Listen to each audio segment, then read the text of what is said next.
আসসালামু আলাইকুম। আমি ডাক্তার সোহেল রানা বলছি। শীতে ত্বকের সৌন্দর্য বাড়াতে যেসব খাবার খাবেন চলুন জানি। প্রথমেই ভিটামিন সি সমৃদ্ধ খাবার।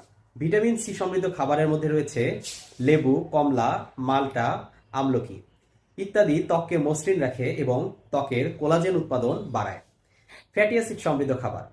ফ্যাটি মাছ যেমন স্যালমন, সার্ডিন, চিয়া সিড, আখরোট ইত্যাদি ত্বককে শুষ্কতার হাত থেকে রক্ষা করে। ভিটামিন ই সমৃদ্ধ খাবার।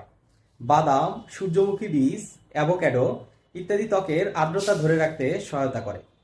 শীতকালীন শাকসবজি, পালং শাক, বাঁধাকপি, ব্রোকলি, গাজর এগুলো অ্যান্টিঅক্সিডেন্ট সমৃদ্ধ, যা ত্বককে উজ্জ্বল রাখতে সহায়তা করে। ড্রাই ফ্রুটস, কাজু বাদাম, কিশমিশ, খেজুর ইত্যাদি প্রাকৃতিক তেল সমৃদ্ধ, যা ত্বকের জন্য খুবই উপকারী। মধু, প্রাকৃতিক ময়েশ্চারাইজার হিসেবে মধু খাওয়া বা সরাসরি